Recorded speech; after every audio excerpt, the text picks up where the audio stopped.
Pai nosso que estás nos céus, santificado seja o teu nome. Queremos convidar a presença do Santo Espírito nesse momento para iluminar a nossa mente, para descobrirmos as maravilhas da tua lei. Em nome de Jesus. Amém. Olha só, queridos amigos, irmãos, missionários voluntários, estamos aqui na série estudando Estatutos e Juízos, verso a verso, e nós estamos hoje em Levítico 14. Esse é o assunto de hoje. Levítico 14, esse é o assunto de hoje. O asseio dos 144.000, Levítico 14, e não tocar nada impuro. Ou seja, vamos dedicar uma atenção limitada a Levítico 14 e vamos focar no asseio de uma forma mais geral, pegando o paralelo com o Israel antigo e o atual, tá bom? E o próximo vídeo, já antecipo, Levítico 15, que vai ser uma nova bomba, digamos assim, no bom sentido, para a verdade presente, tá bom? Eu convido vocês a não perderem o próximo episódio de Levítico 15. Estamos aqui no âmbito de Levítico 7 falou sobre não comer gordura nem sangue, Levítico 11, as carnes puras e impuras, né? E também não tocar cadáveres impuros e se acontecer o procedimento, tá?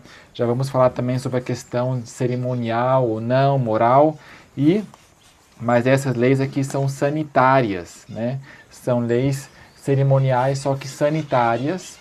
E Levíticos 13, a purificação pós-parto. Levítico 14, o leproso, vimos da vez passada, os vários tipos de suspeita de lepra. E hoje vamos ver a purificação desse leproso e em seguida a lepra na casa.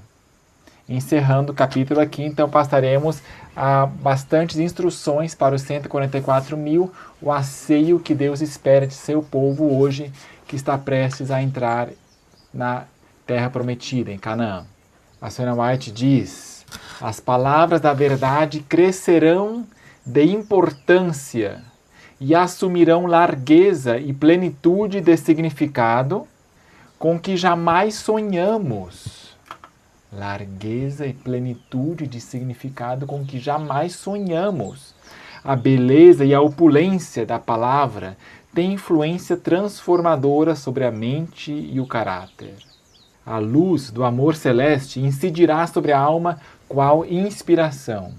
A apreciação da Bíblia aumenta com o estudo. Amém. Estamos experimentando isso. Para onde quer que se volte o aluno, achará manifestos a infinita sabedoria e o amor de Deus. Sabedoria compondo esses estatutos e juízos. Realmente são muito justos. Deus, com poucas palavras, consegue levar ao ponto e assim por diante o amor de Deus, a sua misericórdia. O significado da dispensação judaica não é ainda plenamente compreendido. Olha, profundas e vastas verdades são prefiguradas em seus ritos e símbolos. Então nos ritos e símbolos tem coisas que não são plenamente compreendidas. O Evangelho é a chave que desvenda seus mistérios. Pelo conhecimento do plano de salvação, suas verdades abrir-se-nos-ão ao entendimento. Muito mais do que o fazemos, temos o privilégio de compreender estes maravilhosos temas. Devemos entender as profundas coisas de Deus. Anjos desejam atentar para as verdades reveladas a quem sonda a palavra de Deus com coração contrito e suplica por maior comprimento e largura e profundidade e altura da sabedoria que só Ele pode conceder. Amém? Que lindo, né? Estamos estudando e vendo a suntuosidade da palavra de Deus. Vamos então abrir a palavra de Deus em Levítico 14, portanto. Tá? Começa com holocaustos, nós entendemos e está claro para nós que não devemos sacrificar nenhum animal, sangue. Cristo já derramou o seu sangue, portanto, tudo que tem que ver com sangue e oferta e holocausto, tá? Oferecimento, tem um significado espiritual, quem sabe. Oferecer àquele que me oferece louvores, né, me glorifica. Oferece a Deus salmos de louvor, isso sim, né? Mas existe certo significado, e nós vamos só nos deter aqui nos primeiros versículos de Levítico 14, porque a Senhora White, quer dizer, o Espírito Santo, enxerga muita beleza e significado e explica para nós o significado lindo desses versículos, ok? Pega a sua Bíblia, portanto, não vai aparecer o texto na tela. Vamos lá, verso 1. Depois disse o Senhor a Moisés: Esta será a lei do leproso no dia da sua purificação. Será levado ao sacerdote, e este sairá para fora do arraial e o examinará. Se a praga do leproso tiver sarado, o sacerdote ordenará que, para aquele que se há de purificar, se tomem 2 aves vivas e limpas, pau de cedro, carmesim e isopo. Ok?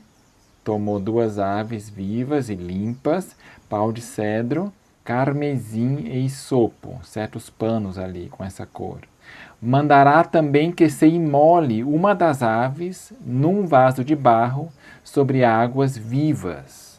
Então, um dos 2 passarinhos mata ele, né, num vaso, ou seja, para recolher o sangue, e tudo isso sendo feito em cima de águas vivas, ou seja, a correnteza de água.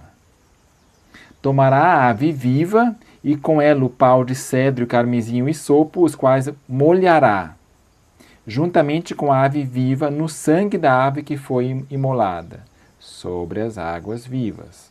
Então, vai pegar ali o isopo, talvez amarrado no cedro, e tudo isso é amarrado um no outro, né? Com uma cordinha, em vez de ser a cordinha, é o carmesim que amarra o isopo, que é umas folhinhas, no pau de cedro. E vai molhar o pássaro vivo com esse sangue. E o aspergirá 7 vezes sobre aquele que há de purificar da lepra. Então o declarará limpo e soltará a ave viva sobre o campo aberto. Ok, interessante. Vamos ver o que diz a profetisa, a mensageira do Senhor, sobre isso. Olha só, o maravilhoso simbolismo do pássaro vivo, mergulhado no sangue do pássaro imolado e depois solto para viver uma vida feliz, é para nós o símbolo da expiação. Ali estiveram unidas a vida e a morte, apresentando ao pesquisador da verdade o tesouro escondido, a união do sangue perdoador com a ressurreição e a vida de nosso Redentor. Olha que profundo. Então ela está aqui nos dando uma vantagem escondida, ó. Tá bom, já que nós somos tão preguiçosos em estudar, mas ó, quem sabe os magos do Oriente, o etíope, pessoas que buscavam dos gentios, eles podiam já entender, sangue, vida. Olha só, a união do sangue perdoador com a ressurreição e a vida de nosso Redentor. 2 pássaros limpos, ou seja, um é morto e o outro é vivo. Cristo é morto por nós para que nós, que somos assim pássaro, como são 2 pássaros iguais, assim também Jesus, ser humano, tornando-se ser humano, morrendo por nós, seres humanos, para que nós pudéssemos ser libertos. Lindo, olha só. Pássaro imundo é significado dos gentios, né? Toda a habitação de todo pássaro imundo, ave imunda e detestável, lá em Apocalipse, mas esses aqui são limpos. O pássaro imolado estava sobre a água viva, aquela corrente de águas que fluía era símbolo do quê? Da eficácia sempre fluente e purificadora do sangue de Cristo. Ou seja, de que há abundância. O Cordeiro morto desde a fundação do mundo. A fonte aberta para Judá e Jerusalém. Opa, isso é a linguagem de um dos antigos profetas também. Naquele dia haverá uma fonte aberta. Ela já está aberta, mas vai estar bem aberta no dia do refrigério da presença do Senhor. Nesse momento, em seu pleno sentido. A fonte aberta para Judá e Jerusalém, na qual as pessoas podiam se lavar e ser purificadas de toda a mácula do pecado. Amém. Assim como a condenação do leproso foi tirada, né? Agora ele pode voltar aos plenos privilégios. Quer dizer, nesse momento ainda não. Tinha que ainda passar mais 7 dias, né? Rapar o pelo, a gente vê isso aqui nos versos seguintes. E ao 8º dia, lá junto ao templo, né? A tenda da revelação, finalzinho do verso 11, tomará 2 cordeiros e então, depois de mais 7 dias, plena comunhão dos privilégios da sociedade novamente. E aí os próximos versos de Levítico 14 falam que é para trazer oferta, holocausto, rola, derramar azeite na palma e tal, tá? É a lei de quem tem a praga da lepra. Agora vamos ver a lepra na casa, numa casa, tá? Olha só, Levítico 14, a partir do verso 33, disse mais o Senhor a Moisés e a Arão: quando tiveres entrado na terra de Canaã, que eu vos dou em possessão, e eu puser a praga da... quer dizer que aparentemente é quando houver algum tipo de pecado. Eu puser a praga da lepra em alguma casa da terra da vossa possessão, nada acontece por acaso, ainda mais com a menina dos olhos de Deus. Aquele a quem pertencer a casa virá e informará ao sacerdote, dizendo: parece-me que há como que praga em minha casa. E o sacerdote ordenará que despejem a casa antes que entre para examinar a praga, ou seja, tirar todas as coisas para que não se torne imundo tudo que está na casa. Depois entrará o sacerdote para examinar a casa. Examinar a praga e olha só agora as características. Se ela estiver nas paredes da casa em covinhas verdes ou vermelhas, e essas parecerem mais profundas que a superfície, o sacerdote, saindo daquela casa, deixará lá fechada por 7 dias. Tá? Portanto, você vê que não é qualquer mofo que dá na casa, né? Mas sim é uma coisa que dá uma cavidade para dentro da parede, né? É côncavo, portanto, alguma coisa que corrói. Lá dentro, parecida a lepra na pele, também tem essa característica. Uma cavidade, parece que é mais interno ali a situação. Isso se manifesta na superfície. E covinhas, verdes ou vermelhas. Tá? Portanto, não é qualquer tipo de mofo, mas é lepra mesmo, alguma coisa mais grave aqui. Ao 7º dia voltará o sacerdote e a examinará. Se a praga se tiver estendido nas paredes da casa, o sacerdote ordenará que arranquem as pedras em que estiver a praga e que as lancem fora da cidade num lugar imundo.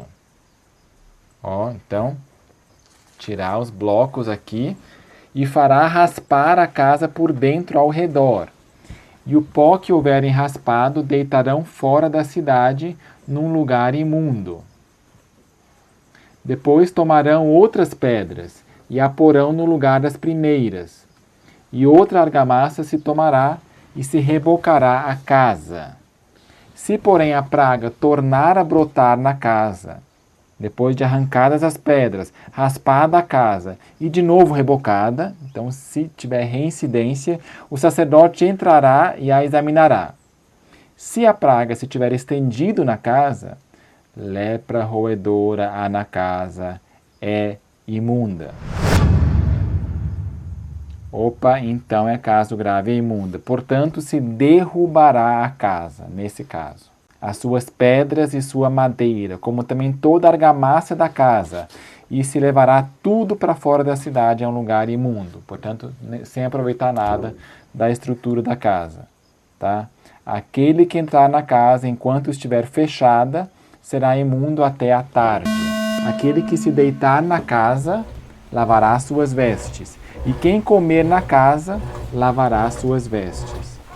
Ou seja, só entrou na casa rapidinho, é imunda. Não tem que lavar as roupas só por causa disso. Mas se você permaneceu por mais tempo, comendo ou dormindo, então, além de ficar imundo até a tarde, também tem que lavar as suas roupas. Mas tornando o sacerdote a entrar e examinando a casa, se a praga não se tiver estendido nela, depois de ter sido rebocada, o sacerdote declarará limpa a casa, porque a praga está curada. Ou seja, você percebe que a lepra na carne foi dada a Miriam, a Uzá, né, a Gease, né? Então a lepra na casa também Deus a dá para algumas pessoas que ele percebe que é preciso. É uma disciplina, quem sabe, não sei, não vou mencionar exemplos, quem sabe que caso A, B ou C. Mas o fato é que pode ser só um susto que a pessoa leva. Se a pessoa se arrepende do mal que fez, Senhor, perdão realmente, né? Ou se não se arrepende, então, quem sabe depois dos 7 dias se espalhou, começou a quebrar. Se a pessoa se arrepende, quem sabe tem cura. Deus quem tira, põe e tira a lepra. Mas se não se arrepende, então tem que derrubar a casa. Você percebe? Deus sempre tem um fim salvífico para salvar a alma, levar a alma ao arrependimento. Olha só a consequência, derrubar a sua casa. A sua casa, o seu templo, você quer que seja destruído também para sempre? É isso que você quer da vida? Ou seja, Deus quer salvar a alma. E leve então como uma ilustração, olha, a sua casa terrena já foi derrubada. O seu corpo logo vai ser derrubado também se você continuar assim. Você percebe então o amor de Deus nisso, a sua misericórdia. Vivo eu, diz o Senhor, que não tenho prazer na morte do ímpio. Arrependei-vos, pois, e vivei. E aí, verso 49, para purificar a casa, bem parecido com a purificação ali do leproso, tomará 2 aves, pau de cedro, carmesim e sopo, e imolará uma das aves num vaso de barro sobre águas vivas. Tomará o pau de cedro e sopo, carmesim e ave viva, e os molhará no sangue da ave imolada e nas águas vivas, e aspergirá a casa 7 vezes. Então também tem que aspergir o pássaro, não só de sangue, mas também de água. Não é só para fazer tudo em cima do riacho, né? Mas também para molhar, né? E aspergir com sangue e com água. Aqui está mais claro. Molhará no sangue da ave imolada e nas águas vivas, e aspergirá a casa 7 vezes. Assim purificará a casa com o sangue da ave, com as águas vivas, com a ave viva, com o pau de cedro, com o ensopo e com o carmesim. Mas soltará a ave viva para fora da cidade, para o campo aberto. Assim fará expiação pela casa, e ela será limpa. Esta é a lei de toda sorte de praga, de lepra e de tinha, de lepra de vestes. Aqui então você vê que está se encerrando o bloco de lepra, são 2 capítulos, da inchação, das pústulas e das manchas lustrosas que vimos no vídeo passado, para ensinar quando alguma coisa será imunda e quando será limpa. Na verdade, a palavra coisa não está no hebraico, mas não faz muita diferença. Para ensinar quando é imundo e quando é limpo. Esta é a lei da lepra. Esse último versículo nós vamos voltar a ele mais tarde, tá? No final do vídeo. A finalidade primária dessa lei da lepra, de Levíticos 13 e Levíticos 14, é mostrar a diferenciação, o que é impuro, o que é imundo e o que é limpo. E você pode então dizer, mas Daniel, essas leis foram dadas para o deserto lá, onde tinha pouca higiene, latrina, coisa assim. Mas é justo pelo contrário. Olha só, diz a serva do Senhor. Se Deus era tão minucioso ao prescrever limpeza para aqueles que jornadeavam pelo deserto e que se achavam ao ar livre quase todo o tempo, não requer ele menos de nós, que vivemos em casas forradas, onde as impurezas são mais observadas e têm influência mais insalubre. Uau! Então é justamente o contrário. Nós aqui do Ocidente, especialmente ali no primeiro mundo, onde os invernos são rigorosos, então se fecha porque é muito frio, então abafado, né? Forros. Então Deus não requer menos de nós do que lá no deserto. Lá era mais higiênico, portanto. Tá? Lá era mais salubre do que a nossa realidade. Aquele Deus que tanto exigia que os filhos de Israel crescessem com hábitos de limpeza, não sancionará hoje qualquer impureza no lar. O Israel de Deus, nesses últimos dias, está em constante perigo de misturar-se com o mundo e perder todos os indícios de povo escolhido de Deus. Cada capítulo e cada versículo da Bíblia é uma comunicação da parte de Deus aos homens. Devemos ligar seus preceitos como sinais sob nossas mãos e como testeiras entre nossos olhos. Sendo estudada e obedecida, haveria de guiar o povo de Deus, como guiados foram os israelitas pela coluna de nuvem durante o dia e pela coluna de fogo à noite. Portanto, esses preceitos aqui, sendo estudados e obedecidos, vai guiar o povo de Deus como a nuvem. Olha só. Então, queremos estudar e obedecer, e isso vai nos guiar, né, por nossa jornada pelo deserto. Deus requeria que os filhos de Israel observassem hábitos de completa higiene. Em qualquer caso de impureza, por mínima que fosse, deviam eles permanecer fora do acampamento até a tarde. Então, quando diz, será imundo até a tarde, portanto, não é só uma classificação, ele está imundo. Não, ele tinha que se isolar. Distanciamento social. Permanecer fora do acampamento até a tarde. Depois lavar-se e entrar no acampamento.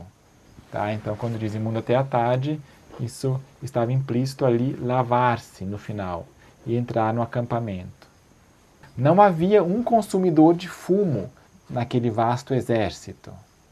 Caso houvesse, ter-se-lhe-ia exigido escolher entre permanecer fora do acampamento ou abandonar o uso da erva imunda. E após purificar a boca do mínimo dos seus repugnantes vestígios, ter-se-lhe-ia permitido misturar-se com a congregação de Israel. Mas, Daniel, isso tudo é pureza ou impureza cerimonial. Porque se diz isso na questão ali de Atos 15, que os gentios foram liberados dessas imposições ritualísticas cerimoniais. Mas você percebe também que Ellen G. White, via de regra, quando fala de que foi cancelado as leis cerimoniais, ela fala dos símbolos cerimoniais, ou seja, tipos e sombras que apontavam para Jesus, e geralmente está relacionado com ofertas sacrificais. Essas caíram por terra. Agora, o cerimonial higiênico, né, era um rito, né, o rito quer dizer um algoritmo, uma sequência, um passo a passo. Tinha que sair do acampamento, depois se banhar, né, esperar até o pôr do sol, depois se banhar. Em certa maneira, são ritos, né, são cerimônias, só que higiênicas, né, são leis sanitárias. Não são sombras de Jesus em si. As sombras, sim, são essa questão aqui de matar 2 passarinhos, né, isso sim. Mas o cerimonial higiênico, né, está tanto em vigor hoje como antigamente. Não são sombras que pararam com Jesus, né? Porque o ser humano é a mesma, as impurezas do meio ambiente até está pior hoje. A terra geme, suspira, né? Por causa dos pecados, está piorando a situação. O mundo está entrando em agonia. Nos ensinos dados por Deus a Israel, foi dispensada cuidadosa atenção à conservação da saúde.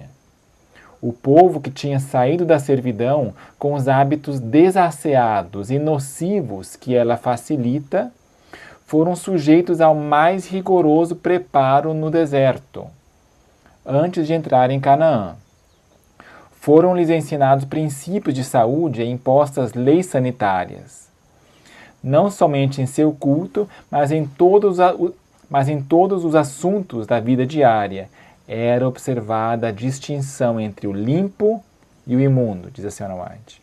Todos quantos eram de algum modo postos em contato com doenças contagiosas ou contaminadoras eram isolados do acampamento, não lhes sendo permitido voltar ali sem completa purificação tanto do corpo como das vestes. Ou seja, essas leis sanitárias são intuitivas, é senso comum, né? Common sense, ou seja, A pessoa que está com doença infecciosa, contagiosa, isola ela, lava, higiene em casa, se tiver praga, cuidado, né? Então, nós não estamos mais na mesma situação deles, como sendo escravos, saindo, só que em certo sentido sim, porque nós saímos de Babilônia, também temos a mente embrutecida, né, com quase 6.000 anos de pecado, e isso está, né, nos corroendo. Então, assim como eles estavam sujeitos ao mais rigoroso preparo no deserto, né, eu me pergunto, alguém mais quer esse rigoroso preparo no deserto antes de entrar em Canaã, né? Os militares têm certas escolas de renome, a Academia Militar das Agulhas Negras, em que, né, a pessoa se prepara e se torna um pelotão de elite do exército, né? Então, mais rigoroso preparo no deserto antes de entrar em Canaã. Amém? Eu quero sim ser rigorosamente treinado para ser um ISO 144.000. Amém? As moradias devem, na medida do possível, ser construídas em terreno elevado e seco. Ó. Prevenir é melhor que remediar. Constrói a sua casa num lugar alto, longe da umidade ali do pântano. Se a casa é construída onde as águas se lhe param ao redor, permanecendo por algum tempo, e em seguida escoando-se até terminar, quer dizer, você vê que não é só, não é para construir no pântano, pertinho do riacho, nem pode, né? Mas é também questão de escoar as águas. Então tenta construir aonde tem boa drenagem, né? Ao redor e que seja numa colininha de preferência. Se não se escoa bem, desprendem-se emanações venenosas e o resultado será febre, malária, garganta inflamada, enfermidades pulmonares e outras doenças. Daniel, mas meu terreno ele é plano, ele é meio numa área meio úmida, sabe? E agora? Bom, você pode mandar trazer caminhões de terra e construir a casa numa situação mais elevada, né? Para que haja bom escoamento. Na construção de casas, é de especial importância assegurar perfeita ventilação e abundância de sol. Então, o meu pai também, quando construiu a nossa casa lá em Engenheiro Coelho, também já prestou atenção para que a orientação da casa fosse tal que todas as 4 paredes pegassem sol, pelo menos em alguma época do ano, tá?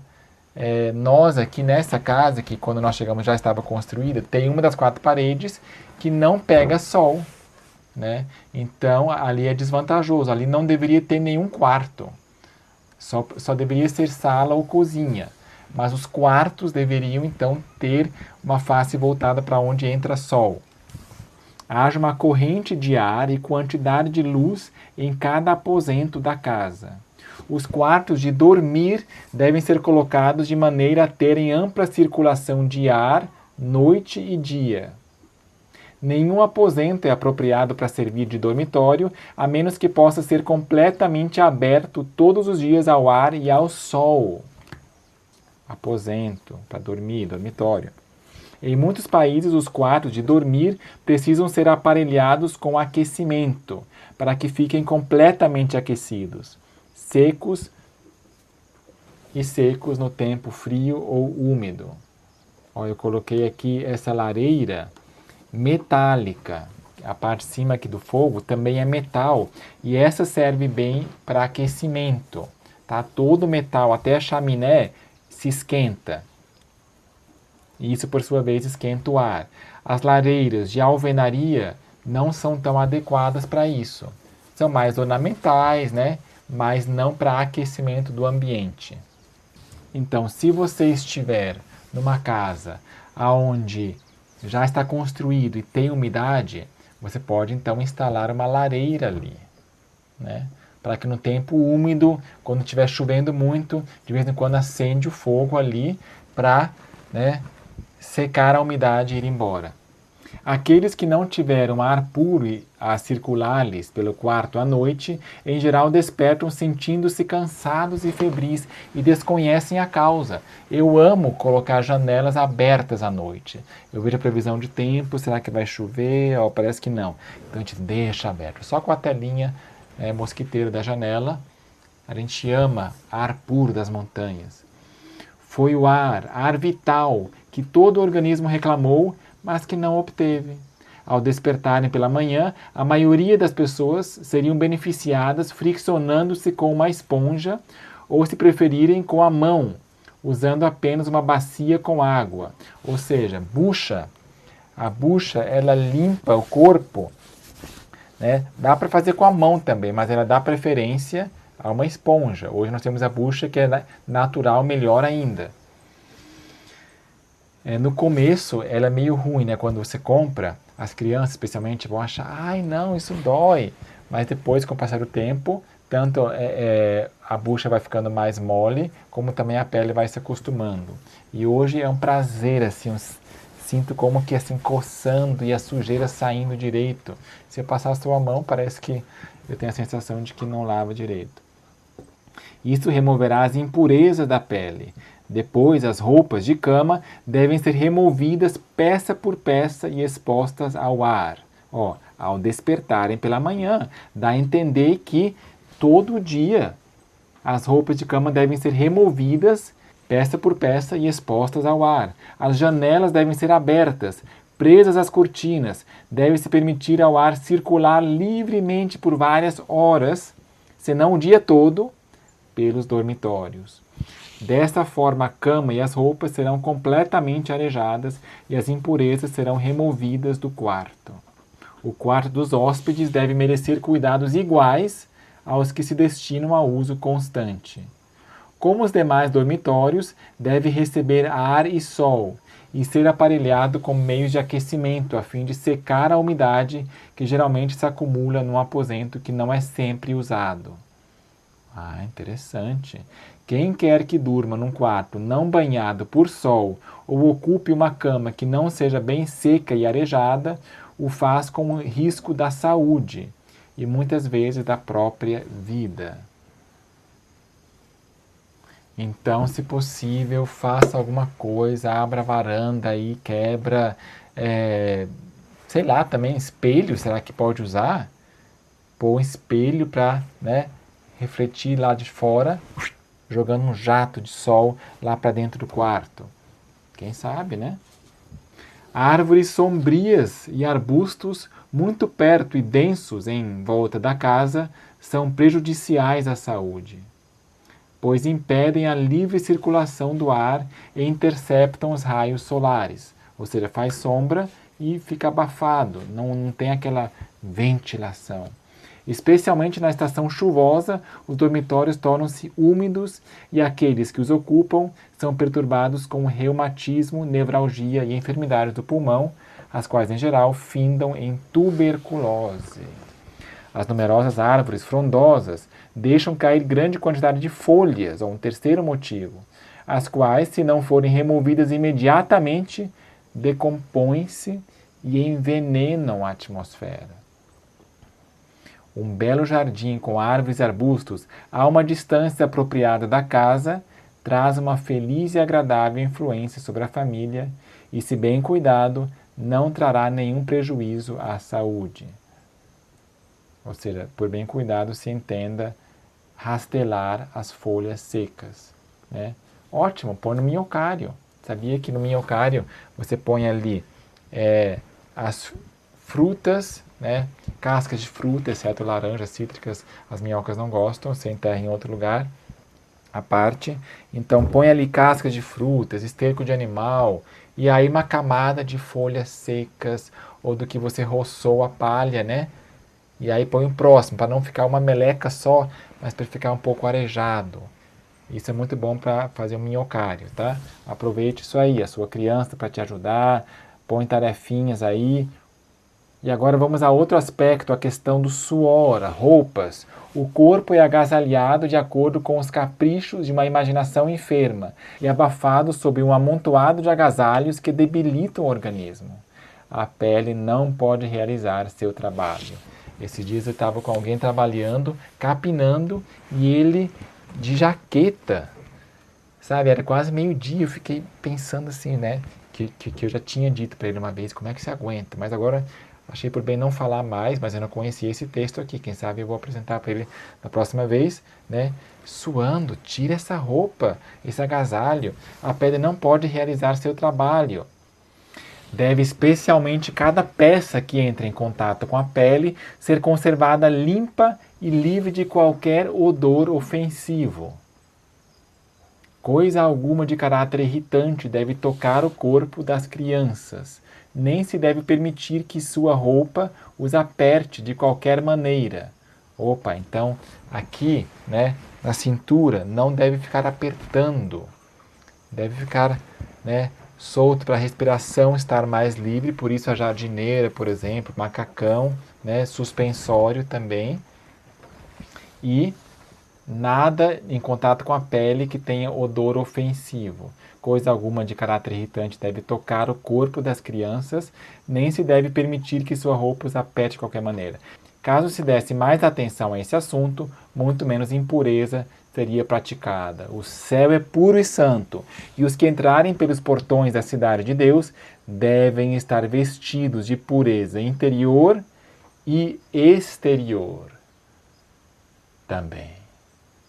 Os que querem entrar pelos portões da cidade de Deus, pureza exterior. As impurezas estão constante e imperceptivelmente saindo do corpo. Você pode falar, mas eu não sou muito aqui, é meio frio. Mas você não percebe. Está saindo do corpo as impurezas, pelos poros. E se a superfície da pele não for conservada em estado sadio, o organismo se sobrecarrega com substâncias impuras.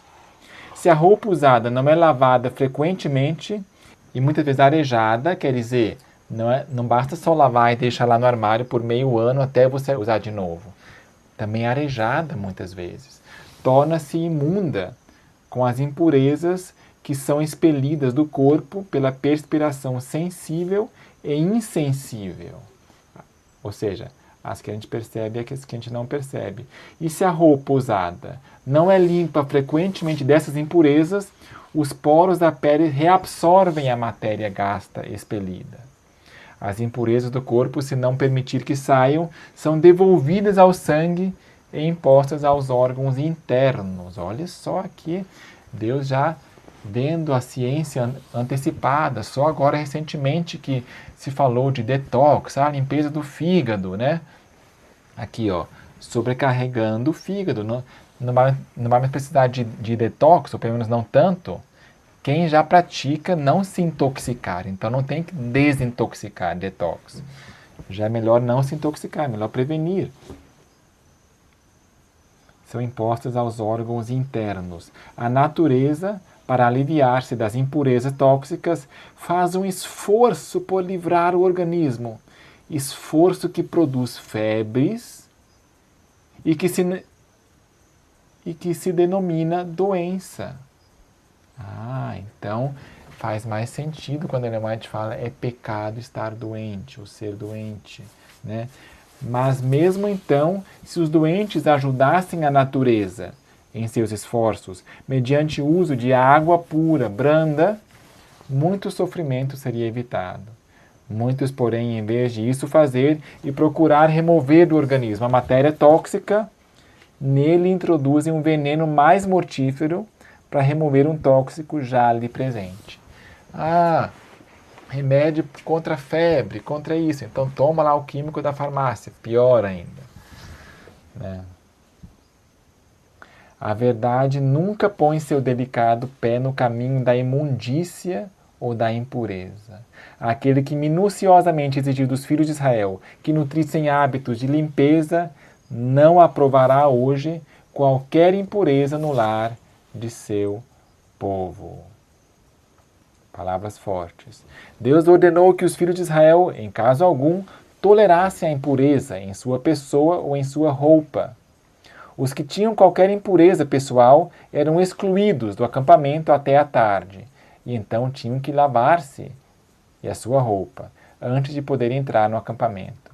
Também lhes ordenou Deus que não tivessem sujidades em seus arredores, até grande distância do acampamento, para que o Senhor passando não visse a sua imundícia. Com respeito ao asseio, Deus não requer menos de seu povo hoje do que em relação ao Israel antigo. A negligência da limpeza induz a doença. Doença e morte prematura não vêm sem causa. Febres obstinadas e graves doenças têm prevalecido em comunidades e cidades anteriormente consideradas salubres e alguns têm morrido, enquanto outros foram deixados com uma constituição alquebrada, mutilados por toda a vida pela doença. Em muitos casos, o seu próprio quintal contém um agente de destruição que despediu veneno letal para a atmosfera para ser inalado pela família e vizinhança. A lerdeza e negligência testemunhada, às vezes, é animalesca e a ignorância dos efeitos dessas coisas sobre a saúde é assombrosa. Esses lugares devem ser limpos, especialmente no verão, com auxílio de cal ou cinza, ou pelo enterramento diário.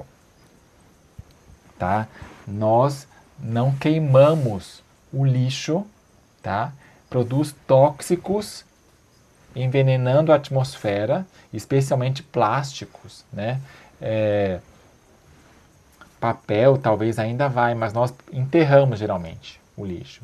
E aqui diz, que no verão, ou seja, na época seca, deve ser colocado cal ou cinza, ali onde você joga o lixo, mais distante, né? E mesmo ali joga cal, de vez em quando,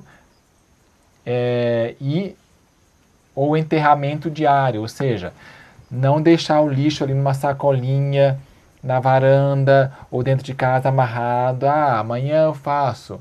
Né? Sempre que possível e viável, enterrar já no mesmo dia. No final do dia, né? Vai lá e enterra, joga o lixo orgânico no seu minhocário. Deus declarou que ao irem os filhos de Israel ao monte para ouvirem a proclamação da lei, deviam ir com o corpo puro e as roupas limpas. Hoje seu povo deve honrá-lo por hábitos de escrupuloso asseio e pureza, ou seja, minucioso. Tu ordenaste a tua lei para que a cumpramos à risca, né? Minuciosamente, escrupulosamente. E no contexto aqui do monte, em que Deus chamou o seu povo e teve aparição. Santificai-vos, né?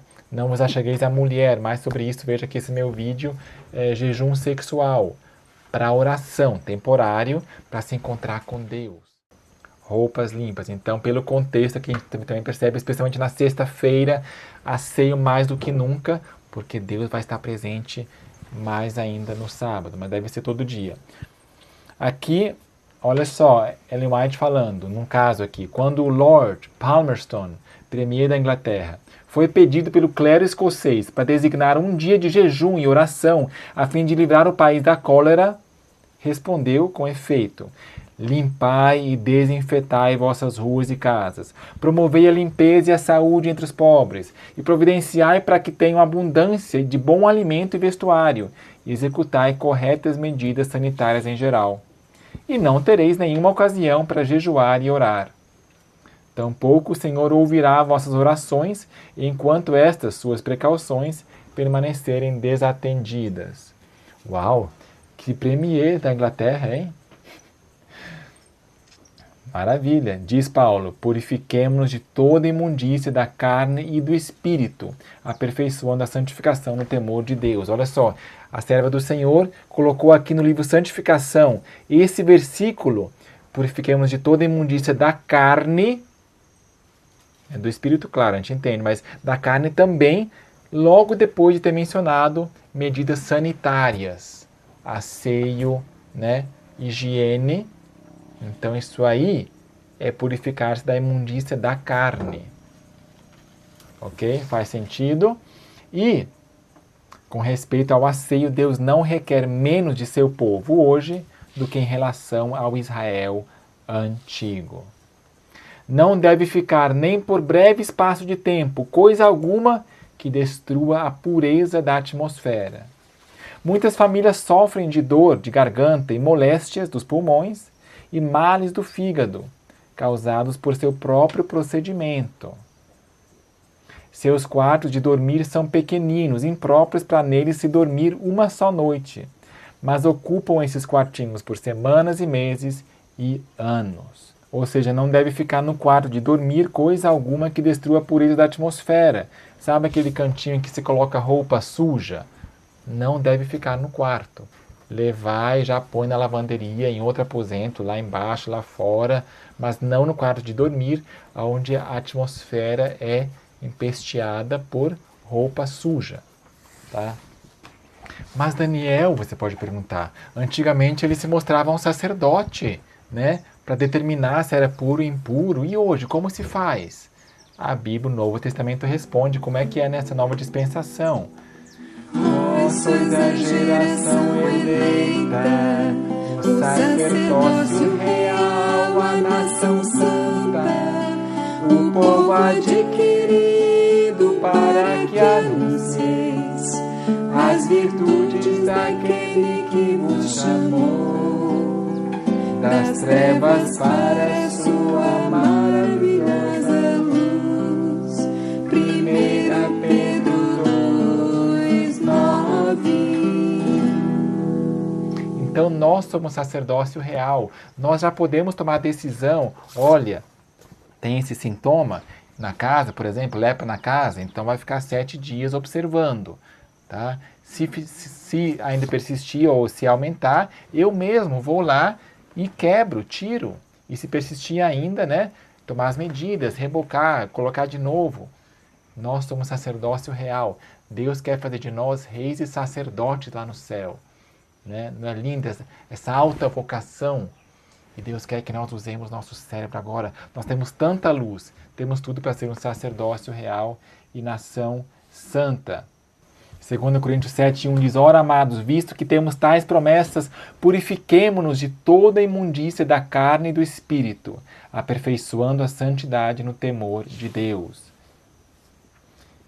E um capítulo antes diz: Por isso retirai-vos do meio deles, separai-vos, diz o Senhor. Não toqueis coisa imunda, e eu vos receberei.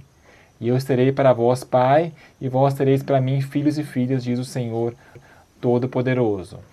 Eu já falei sobre esse assunto num vídeo exclusivamente para isso, chamado Não Toqueis Coisa Imunda. Ali eu falei mais no contexto de trigo e joio, né? Não se misturar com certa classe de pessoas. Mas aqui também, ó, na verdade, Paulo aqui pega lá de Isaías 52, tá?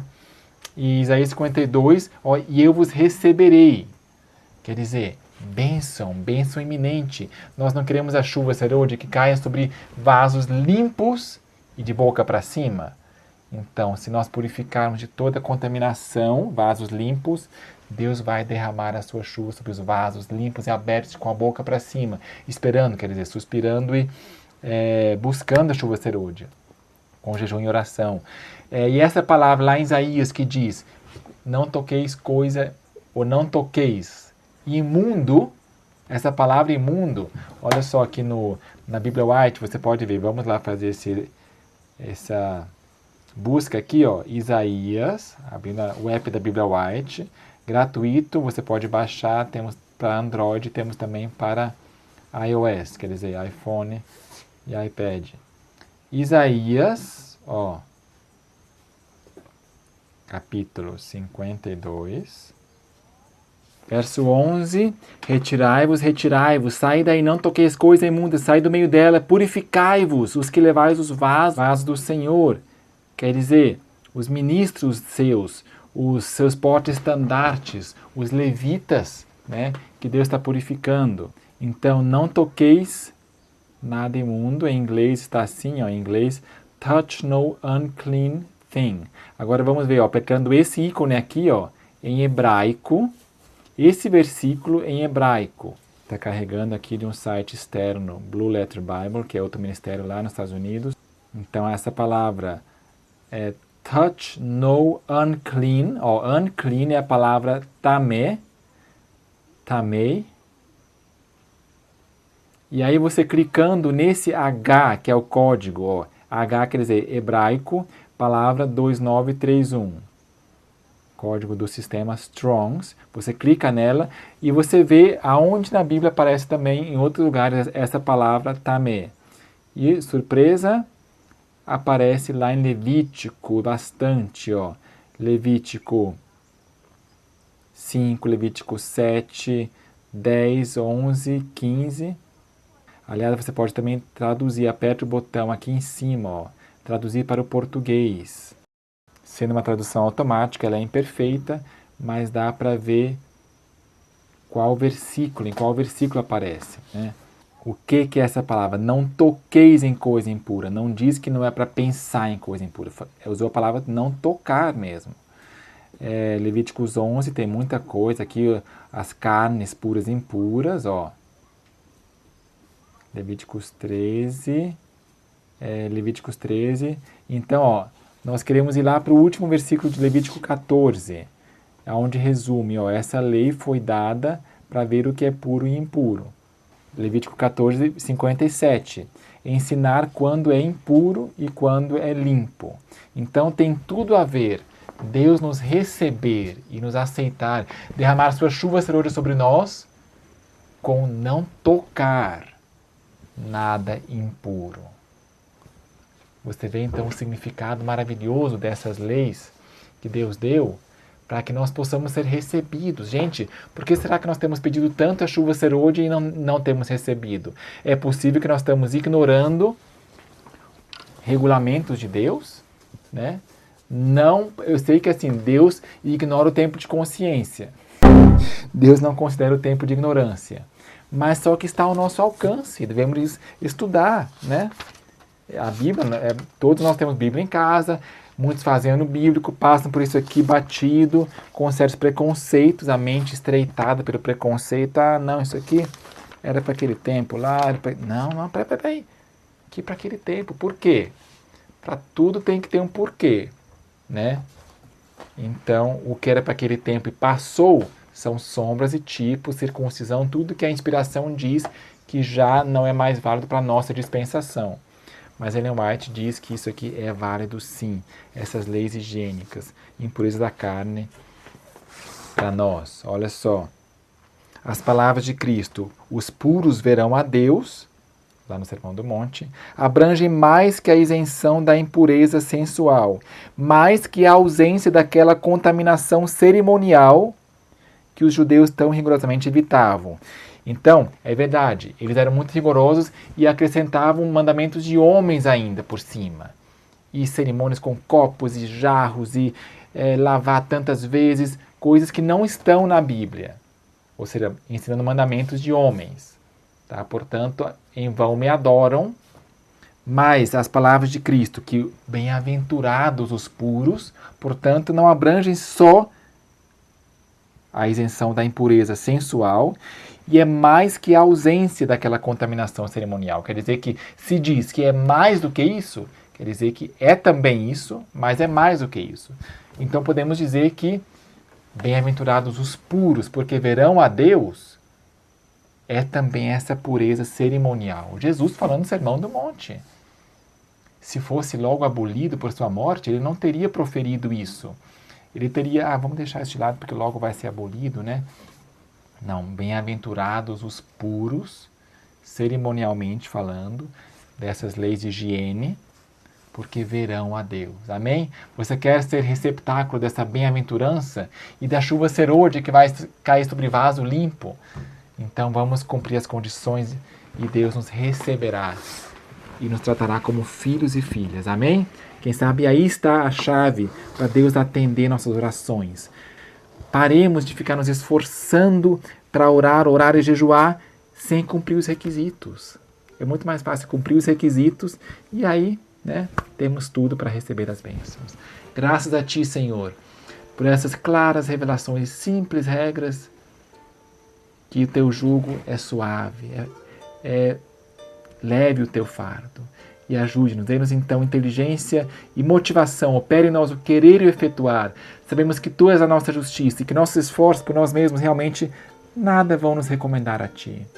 É o Teu sangue, a Tua justiça que nos recomenda a Ti. Mas nós queremos colaborar contigo, fazer o que está ao nosso alcance e operar a nossa salvação. Obrigado porque essa tua palavra nos torna sábios para a salvação e podemos então reclamar com maior confiança as tuas promessas da chuva serôdia que vai vir no tempo designado por ti. Ajude-nos a ter nosso vaso limpo de boca para cima, preparados para a grande chuva que está iminente. Graças a ti, Senhor, louvado seja o teu nome. Quem é como tu, Senhor, nas tuas obras? Pela grandeza do teu poder, teus inimigos se submeterão a ti, os inimigos dos teus estatutos e juízos. Toda a terra te adorará e te cantará. Eles cantarão ao teu nome. Por Jesus. Amém.